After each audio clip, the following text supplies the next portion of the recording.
Assalamu alaikum dear students. I am Shazia Mir from UPS Langate and today we are going to discussing William Shakespeare's well-known tragedy Macbeth. Is for class 7, subject English, chapter number 5 and page number 30 on your textbook. Before we proceed to the details of the play, let's learn a bit about the dramatist William Shakespeare. William Shakespeare was born in 26 April 1564 and died in 23 April 1616. William Shakespeare was an English poet, playwright, and an actor. He is considered as one of the greatest dramatists in English. He married at the age of 18 to a 26 years old woman. At some point, William Shakespeare went to London, leaving his family in Stepford, and established himself as a playwright and actor. Some of his famous plays are A Midsummer Night Dream, Romeo and Juliet, Hamlet, The Tempest, and Macbeth.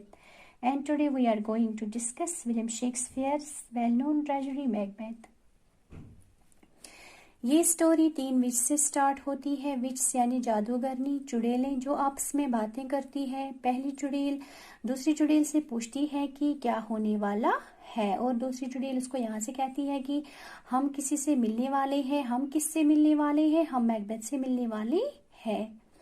King of Scotland यानी Duncan अपने camp में काफ़ी खौफजदा होता है क्योंकि Scotland में civil war चल रही होती है और उसके काफ़ी सारे फौजी मुखालफिन के साथ मिल चुके होते हैं और वो बहुत परेशान होता है कि अब हमारी मदद कौन करेगा, क्यों नॉर्वे का बादशाह हमारे मुल्क पर कब्जा करेगा और उसके फौजी यहाँ पहुँच चुके हैं और वो हमारे आदमियों का कत्ल कर रहे हैं. अचानक से एक स्कॉटी फौजी भागता हुआ कैंप में आता है और बादशाह के सामने खड़ा हो जाता है. उसकी हालत काफ़ी ख़राब होती है और उसके सिर से काफ़ी खून बह चुका होता है. माय लॉर्ड नॉर्वे का जनरल मारा गया है और अब नॉर्वेयन फौजी यहाँ से भाग रहे हैं. अब स्कॉटलैंड में कोई खतरा नहीं है. बादशाह ये सुनकर बहुत खुश हो जाता है और उससे कहता है कि नॉर्वेजियन जनरल को किसने मारा है. वो उसको कहता है कि उसका नाम मैकबेथ है और वो स्कॉटलैंड का एक बेहतरीन फौजी है. मैकबेथ काफ़ी थक चुका हुआ होता है और अपने एक दोस्त जिसका नाम बैंक्यू होता है उसके साथ कैंप की तरफ आ रहा होता है. वो आपस में बातें कर रहे होते हैं, कह रहे होते हैं कि अब नॉर्वेजियन सोल्जर्स यहाँ से भाग रहे हैं, अब कभी वापस नहीं आएंगे. और अचानक से उनकी नज़र 3 चुड़ैल पे पड़ती है. ये घबरा जाते हैं और उनसे पूछते हैं कि तुम कौन हो. वो मैकबेथ को देखती है और कहती है कि हमने आपका फ्यूचर देखा है, तुम थैन ऑफ कॉर्डर बनने वाले हो और उसके बाद किंग बनने वाले हो. मैकबेथ कहता है कि मैं तो एक आम सा फौजी हूँ, मैं कैसे किंग बन सकता हूँ.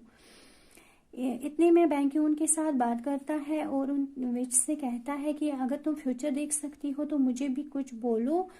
तो वो बैंक्यू को देखती है और कहती है कि तुम किंग के बाप बनोगे.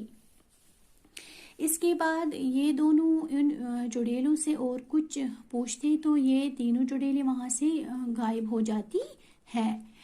तो ये दोनों अब किंग डंकन के कैंप की तरफ चल पड़ते हैं. किंग उन्हें देख के बहुत खुश हो जाता है और मैकबेथ की बहादुरी की बहुत तारीफें करता है और उसका पूरा स्कॉटलैंड की तरफ से शुक्रिया अदा करता है.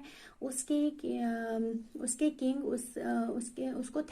बाद किंग उसको थैन ऑफ कॉर्डर बना देता है. सब लोग कैंप में बहुत खुश हो जाते हैं और मैकबेथ के नारे लगाए जाते हैं. लेकिन मैकबेथ और बैंक्यू खामोशी से सुने जा रहे होते हैं. उन्हें चुड़ैलों की वो कही हुई बात याद आती है जिसमें उन्होंने कहा था कि मैकबेथ थैन ऑफ कॉर्डर बनेगा. मैकबेथ की बीवी बड़ी बेसब्री से इंतज़ार कर रही होती है. मैकबेथ उसको लेटर यानी खत के ज़रिए सब बता देता है. ये पढ़कर उसकी बीवी बहुत खुश हो जाती है और उसको यकीन होता है कि जो विच ने उसको उसके बारे में कहा है वो ज़रूर सच होगा क्योंकि मैकबेथ हैन ऑफ कॉर्डर तो बन चुका है, अब किंग भी बनेगा और मैं स्कॉटलैंड की रानी बनूंगी यानी क्वीन बनूंगी. किंग डंकन और उसका बेटा मैकबेथ के घर आ रहे होते हैं। लेडी मैकबेथ ये सुन के बहुत खुश हो जाती है और मैकबेथ जब घर आता है तो वो उसकी बीवी उससे कहती है कि आज रात किंग डंकन और उसका बेटा हमारे घर आ रहे हैं, तुम अपने फ्यूचर के बारे में सोचो, हम बहुत जल्द अमीर बन जाएंगे। तो वो मैकबेथ को फोर्स करती है कि हम किंग को अपने घर में कत्ल करेंगे।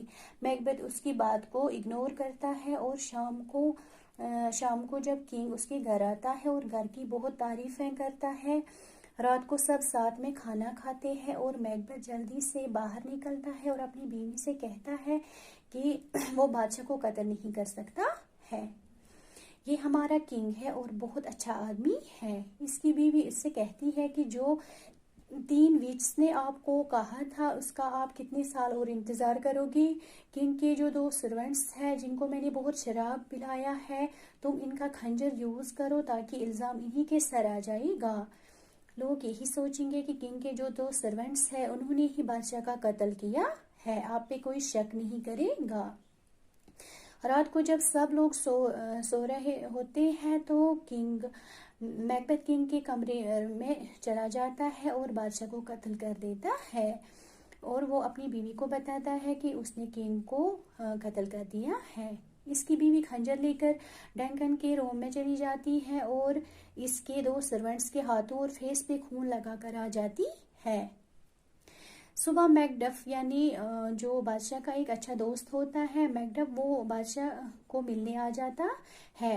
वो बादशाह से मिलने आ जाता है तो वो बादशाह को मुर्दा देखकर वो शोर मचाता है कि बादशाह का किसी ने कत्ल किया है। तो मैकडफ कहता है कि बादशाह का किसी ने कत्ल किया है। मैकडफ कहता है कि मैल्कम कहता है कि बादशाह का कत्ल किसने किया है, तो मैकडफ कहता है कि मुझे लगता है कि बादशाह का कत्ल बैंकू कहता है कि बादशाह का कत्ल किसने किया है, तो मैकडफ उसको यहाँ से कहता है कि मुझे लगता है कि सर्वेंट्स ने बादशाह का कत्ल किया है क्योंकि मैंने उनके हाथ में खून देखा है और मैंने उनको नहीं जगाया है, वो तो सो रहे हैं। इसके बाद क्या होता है, मैकबेथ इनके कमरे में